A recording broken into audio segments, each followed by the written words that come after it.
What's up, guys? Barry Gaming here, back with some more Idle Heroes, and today I want to talk about your contract Starry Gems that you have on your account, because I think at this point there's some people making some bad decisions with their contract Starry Gems, because we all know how important they are, and it's getting to the point where you almost don't even want to use them for Soul Awakenings, because previously it was the best way to get Cores of Origin, Sublimations, but nowadays that's not very true. Hopefully you guys enjoy this one. Let's talk about what you should be doing with your contract Starry Gems.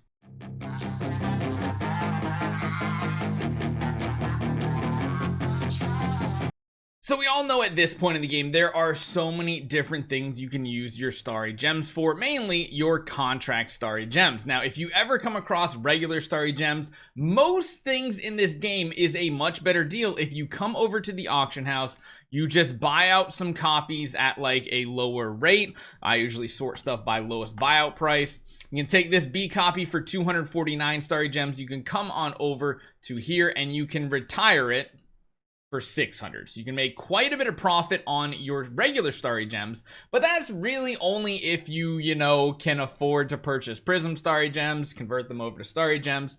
Granted, you might have sold something on the auction house and gotten regular Starry Gems, but again, just about everything in this game is just fine having contract Starry Gems, except for the one big thing. If you're going for the typical first hero at Giant Killer, that is an investment you definitely want to try to do. And then after that, you can start branching out, because not only can you do Soul Awakenings with that, you can do Soul Gathering with it, you can even do Soul Perfection with hero copies, things like that.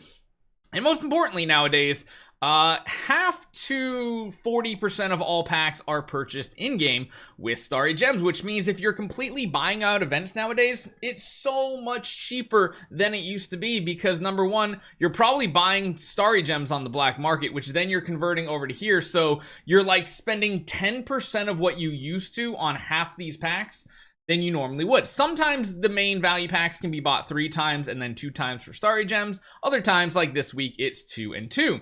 But the fact that this is in the game has, number one, already brought the cost way down on average for everybody, so long as you're buying them on the black market. I think right now, a lot of people, if you guys didn't know, just to talk about that part, usually it costs $100 to get 2,500 Prism Starry Gems that you then have to convert. However, you buy them on the black market, you can get 2,500 for even less than $20, so already 1/5 of the cost.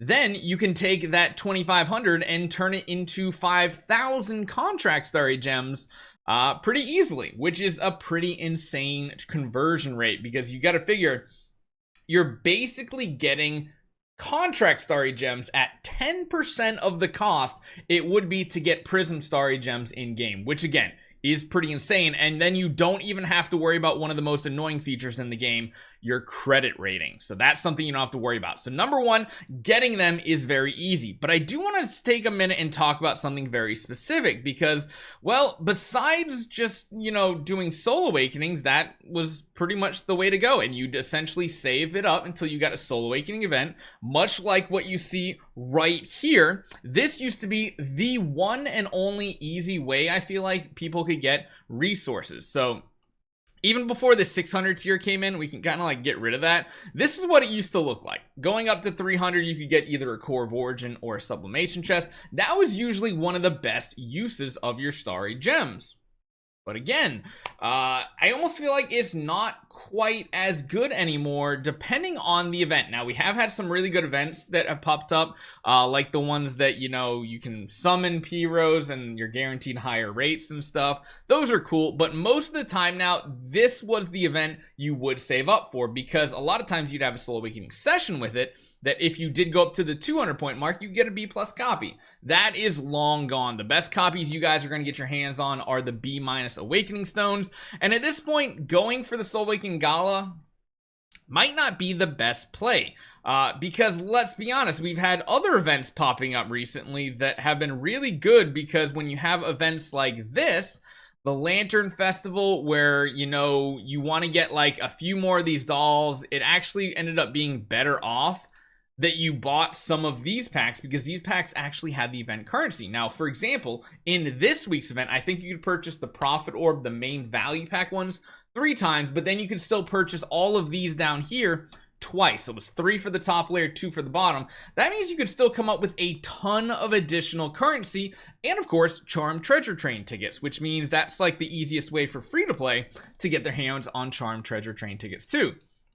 And the fact that we now have this glorious treasury, we talked about this the other day, that I feel like this event reward structure is kind of saving the game, because a lot of reasons why people were getting turned off in the game was very bad and inconsistent reward structures. Now that we have this, especially at shop 3, you're essentially being able to get a core and or sublimation ×2 every time one of these events comes around, even if you don't have full maximum currency. You no longer do you need 2,000 heroic scrolls, 640 profit orbs, 2,160 wishing coins. With this system, you can get it for so much less because, well, there's also a lot of events that are tied to it as well, like this satchel event where you could just use gems, and the gem rewards was already really good, and then getting these additional rewards just made it even better. So yeah, value packages almost, or I should say the Starry Gem value packages almost seem like the better use, because again, you're also getting all these other resources. You're getting Fantasy Factory. You're getting, oh my gosh, I just realized I didn't even do my Fantasy Factory last week because it wasn't even tied to the event. I just wasted so many lollipops. Profit orbs, gems, you're getting all these additional things that you normally wouldn't by going for an event like this one. Yes, you're getting some hero copies. Yes, you have a chance to potentially hit a very good copy, but let's be honest. This reward structure is good because for like 1,250 Starry Gems, contract Starry Gems in this event, you can get 1 to 2 additional packs here, which is huge. That is amazing to be able to get more sublimation, more cores of origin just for hitting the cash in button. You don't need to waste hero copies on Soul Awakenings. You don't need to waste a lot of resources. And I just feel like this is probably one of the better ways to do it now, especially if you're the type person that was saving up for this bottom one. I mean, this one takes a lot of awakenings. We're talking about 100 plus. So that's like 10,000 contract Starry Gems. Of course, with the retirement values, it's more like 4 to 5,000 contract Starry Gems. But again, if you're comparing that to like, 4 to 5, you could buy this pack twice. That is a huge amount of progression on your account. And when it comes around to really good events like this, where you're already doing really good things with your diamonds, you're getting some bonus rewards just from the event itself, and then you also get to cash them in the glorious treasury, I think this is by far the best way to consider it, which is why when we do event breakdowns now, I try to do the math of like, well, what if we buy, say, one of these packs here, the 1,250? What does 20 extra event currency, 35 profit orbs, what does that do for your account? Because again, you're also getting the actual currency itself too, like for the main event of the wishing coins, heroic scrolls, profit orbs, you're getting those that are going to help you get more progression in the event as well. And I just feel like this is the go-to what you need to calculate every time an event comes around, and maybe not save up for the Soul Awakening galas as often. So let me know what you guys think down in the comments down below. That is my take on it. I think this is probably a big mistake a lot of people are still holding on to, especially older players that are just like, nope, you got to save up for Soul Awakening gala, you got to save up for Soul Awakening session, and that's how you get progression. And it isn't as much anymore. So hopefully you guys enjoy this one. I'll see you guys next time.